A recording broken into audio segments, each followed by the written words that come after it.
Hello and welcome to A Cat in the Garden. And today I want to talk to you all about 4 plants that I will not be growing in my garden this year for various reasons, but I actually still have all of them in the garden right now. So without further ado, let's go check them out and I'll explain to you why we're not going to be growing them. The first one is actually right next to me here, and that is cauliflower. I had never grown it before, and I've heard that it's pretty difficult to grow in a climate like mine. I'm in Zone 9A in Central Texas, and that has proven to be true. As you can see, my cauliflower here has completely bolted and it's all just flowers now, and I never really had a chance with this plant. I heard that in a warmer climate, it is best to plant them earlier before your first frost. So I planted this in November, early November, and we got our first frost at the end of November. So I thought I had plenty of time with cooler weather so that by spring I would have a nice big beautiful head of cauliflower. But unfortunately, winter here in Texas had other plans. While we did have some freezing days, we had some cooler days, it also gets to the 70s and 80s in the winter here. So as soon as it got really warm, this cauliflower bolted. All it takes is just a day or two of warm weather. So I'm just not, I don't think it's worth it for me. I did grow broccoli this year and I was a little bit more successful with that. So I might try one of those again next fall, but honestly, I'm just gonna buy cauliflower at a farmer's market or the store if I can't figure out the broccoli. The second crop that I am not going to be growing again this year is going to be right next to me, nutmeg here, and that is arugula. And I've had a few different problems with arugula over the winter.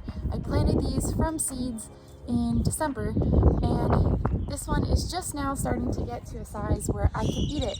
And I don't know if you can tell from this angle, but it has actually already started to bolt. And that's going to change the flavor profile of the arugula and make it more bitter. So I'm not even going to want to eat it at this point anyway. I also had a problem where during the winter when they were small, they were just an absolute aphid magnet, and that was a nightmare to deal with. I almost ripped them all up entirely, but I kind of wanted to watch them run its course to see if it would be worth it in the end. If I was going to grow them again, which I'm still debating, but kind of leaning toward no, I would just buy them as starts from a local garden center. I think that might work better because that's what I did with the Merlot lettuce back there. I bought it as a little start and it's doing really, really well. Absolutely no issues at all. So I don't know if it was timing, whether or not I planted from seeds, or the fact that we get a lot of warm days here in the winter in Texas, but arugula just didn't really work out for me. The next plant that I'm not going to be growing again is a little bit harder to see here, but it is here. And that's because I chopped it back. It's this little guy right here, and that's gonna be mustard greens. Now, I heard a lot of good things about them, that they're really good for you, they're easy to put into salads or saute, so I was very excited to try them, and they did grow really well here, very quickly. They gained so much size, they were big and beautiful, and I thought that the aphids were bad on my arugula. They were so much worse on my mustard greens. It was absolutely impossible to fight them back. I tried so many different methods, and it got to the point where I just had to chop back the entire plant. I had entire leaves that were just covered with these brownish aphids, and it was super gross. There was no way that I could eat it.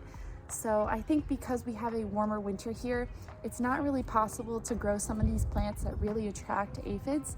And so with that in mind, I'm gonna grow some lettuce and some bok choy that do better for me.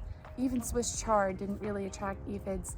So next year I'm gonna use that space for something that's a bit better and more well suited to my climate. The fourth and final crop that I'm probably not going to grow again is right next to nutmeg here. It's a little small, so you might not be able to see it, but that is gonna be spinach. And I was really excited to grow spinach. I also started these from seed like the arugula, and they just never really took off for me. I started them in December and they're very frost tolerant, so I thought we have mostly light freezes here in Texas. It's not going to be too difficult to start them from seed in the ground and watch them grow throughout the season. And it just never turned out that way. They have had extremely stunted growth the entire time, though they did germinate very fast. So I was very excited at first, and they still only have 2, maybe 3 leaves on each little plant. So it just never really worked out for me. I also found that there were bugs that just kind of ate the leaves. I never really found the bugs. It wasn't an aphid problem or anything, but as it's gotten warmer, the leaves have just kind of been chewed up to bits. So like the arugula, if I was going to grow this again, I might just grow it from starts that I would find at a nursery. Or maybe if I got a greenhouse, I would start them in the greenhouse first, wait till they're a bigger size, and then plant them out here. But next to it, I have my collard greens, which grew really well. And next year, I would rather just grow greens like that I can saute as well, and they just taste delicious. Maybe even more so than spinach. I actually really like collard greens, but yeah, it was kind of disappointing, but it is what it is. Not everything is meant for my climate here in Texas, and since I haven't lived here a full year yet, this winter was just about trying things out and seeing what was going to grow best here and what wasn't. And I kind of just went with the approach of growing one or two of everything, starting some seeds here and there, and seeing what did well and what didn't. And these were the 4 things that kind of did the worst here on my little garden. I also wanted to provide a little look into my broccoli. While I'm not classifying it as a plant that I'm not going to grow again, I did have some of the issues with it that I had with my cauliflower. I was able to catch the main head before it really got out of hand. I was watching it closely for when the florets started to separate a little bit, and I was able to eat that one. This was one of the secondary shoots, and I honestly didn't have very long before it started separating, and this is about to flower, so I really don't think it's edible for me at this point.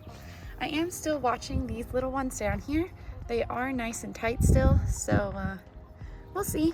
If I get to eat them, great. If I don't, it's not the end of the world, but this did do a lot better than my cauliflower plant. The leaves got bigger, the head looked nicer, it was more compact for longer, so I'm willing to give it one more shot, and if not, we'll just grow a different kind of brassica that likes me better next year. So that's gonna be it from us today.